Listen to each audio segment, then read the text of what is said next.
Welcome back to the Chad Hasty Show on News Talk 95.1 FM and 790 AM KFYO. Thank you very much for tuning in this morning. Now we go out and visit with Congressman Jodey Arrington. Congressman, good morning. How are you, sir?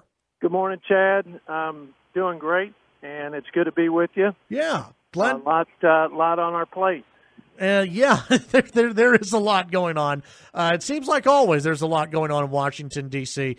Let's start off first with Farm Bill talk and kind of get an update on where we're heading towards the with the Farm Bill. It's kind of died down in the headlines, but I know it's a focus of yours still. Well, it absolutely is. As you know, U.S. ag policy is critical to the lifeblood of our economy, which is agriculture, and we got to get the safety net where it provides the certainty and stability in the ag economy in this country. Otherwise, folks like China put us out of the food-making business. That's not good. And I think we're going to have this same bill we voted on teed up on June 22nd. I'm confident we have the votes, although the Freedom Caucus is still holding out officially. But I know they support it. They just want to get more groundwork covered on immigration. So, those guys support it, not necessarily on the ag policy side, but because 85% of the Farm Bill, as you know, and most of your listeners know, is the Supplemental Nutrition Assistance Program, or food stamps, and we're long overdue for reforms that pull people up and out of poverty and the trap and the cycle of dependency on government, and encourage people to go to work. We got over now that it's well over almost 7 million surplus jobs in this country, a growing economy. We need folks off the sidelines and in the game. And you brought up the Freedom Caucus and others in the Republican Party wanting an immigration vote, or a vote on immigration, as far as I believe this all centers around DACA. What's the latest on that? Is there going to be a vote? Does there need to be a vote?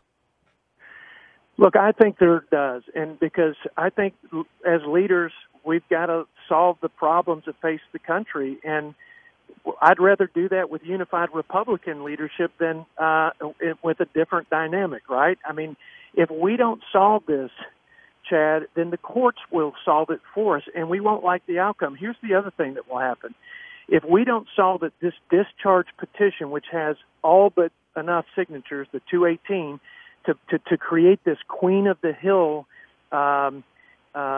process whereby Democrats can bring their bills, and with enough moderate Republicans, we could have the Democrat version of the Dreamer Act, and that would be a disaster. So there's some practical reasons we need to do it.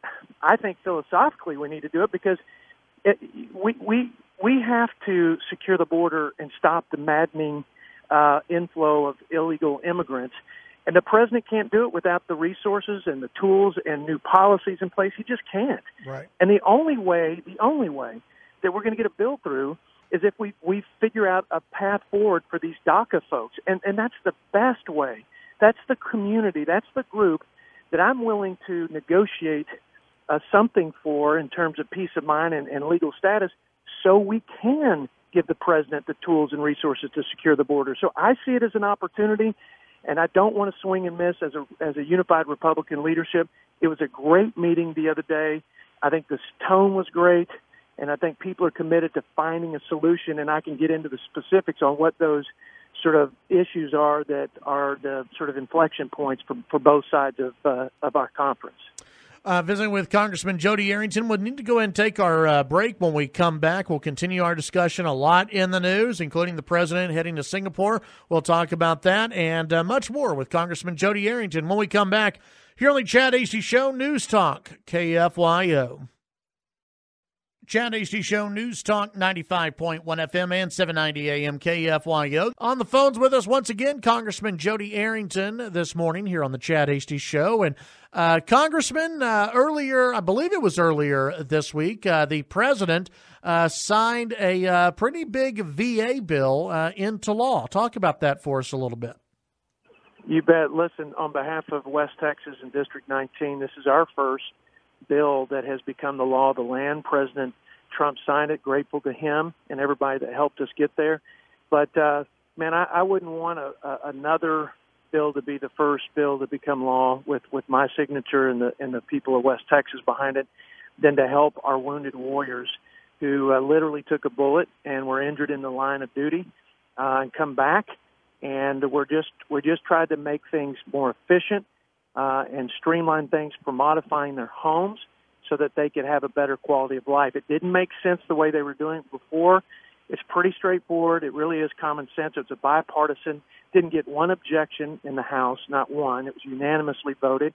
And it's going to save taxpayer money, and it's going to help serve our disabled veterans with better and quicker service to modify their homes. So I'm very proud of it and very grateful for all the support. Well, the president signed the bill, but there's a story from the Washington Post that says the president's worried about how the funding mechanism on this and how everything's going to be funded. Can you talk about that a little?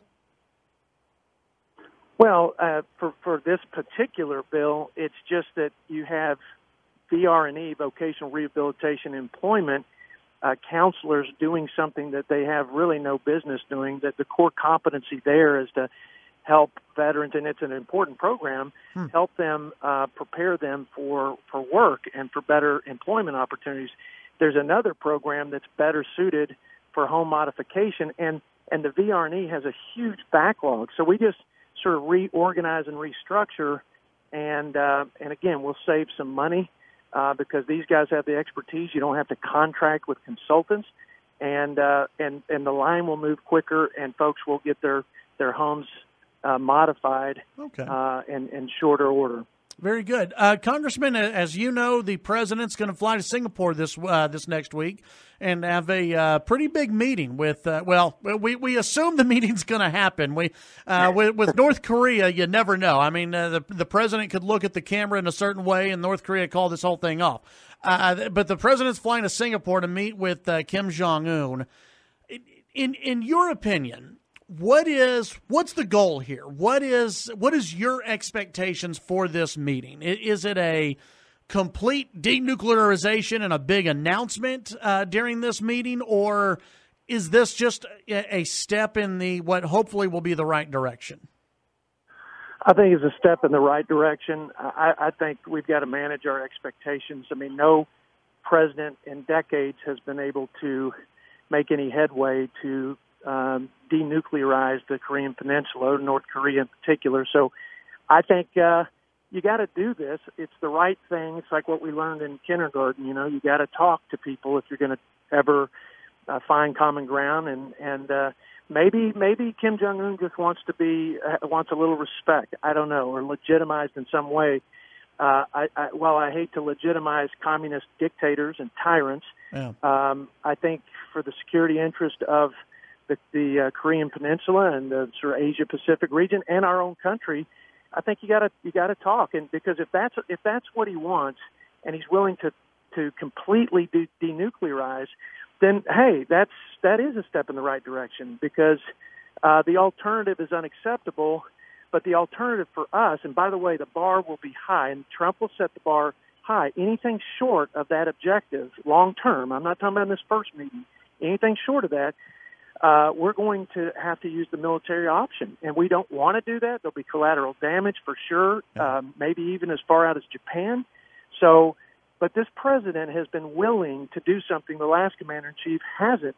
And I think that's working in our favor, and it's that whole peace through strength that we're bringing back, this president in particular. And I think it's causing the right dynamic for us to try to solve these problems peacefully, and that's what we should do if we can. So when it comes to North Korea, is there a way, in your opinion, that the U.S. could come out of this looking bad? Well, I think there are all kinds of politics, especially with a person like Kim Jong-un, in terms of wanting to walk away and look stronger. Everybody wants to claim that we've achieved some desired outcome for our respective side. I think this president is comfortable enough in his own skin that I think, again, if Kim Jong-un feels like he's legitimized by meeting with our president and he's in conversations with the great United States, hey, so be it, as long as he's willing to jump as high as our president asks him to jump on denuclearization. So I don't know if it just falls apart and they start getting back to the tit for tat on tweets and what have you, then I don't think that's any worse than we've seen it leading up to now. Yeah. But I think we're in a better place. So I don't think it's going to get any worse than it started. But I think it can only get better. Let's talk about tariffs. Obviously, the president has imposed some tariffs on Mexico, Canada, and on some European nations as well. There are some who are worried about a full-blown trade war that's going to break out, and it could harm not only producers here in the U.S. but consumers as well. Do you share those concerns, and what do you think the president's really trying to do here? So there are lots of things to comment on in that regard. Number one, I think the president's doing his style and his strategy for negotiating, and I think part of this tariff, and including Canada and Mexico, is all included in the NAFTA negotiation as well. So there's a lot of moving parts to this. And I think we've got to give him some runway to do his thing. I mean, we got beef into China after 14 years of them keeping us out, and some other great opportunities he seized.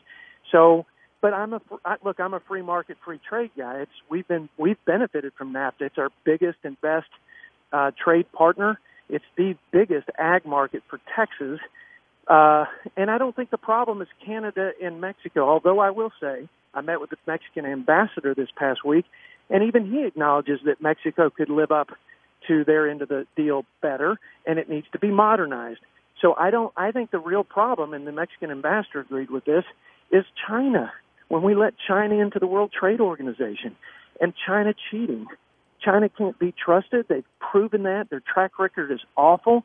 So my only advice to the president is, the best way we can hold China accountable is finish NAFTA and then do more free trade in the Asia-Pacific area and, target your tariffs on the bad guys, which are China. Even doing that, there's going to be some near-term pain, and we're going to have to suffer through a little bit of pain. No other president has, I think in the past, has the sort of courage to do that. This president does. If we don't hold out somewhat with these little bit of pain in the near term, we'll never hit reset. Right. So I support him 100%. Those are my thoughts on that. Congressman, as always, appreciate your time. We'll visit with you next time. And I think next time, let's talk a little Social Security and what's going on with that, because I think that's going to be a big issue for you guys in D.C. coming up pretty soon. Hey, national debt, Social Security entitlement, that's my bread and butter. Let's talk about it. Thanks for putting me on today. Have a good one. Go West Texas. That's Congressman Jodey Arrington, Chad Hasty Show, KFYO.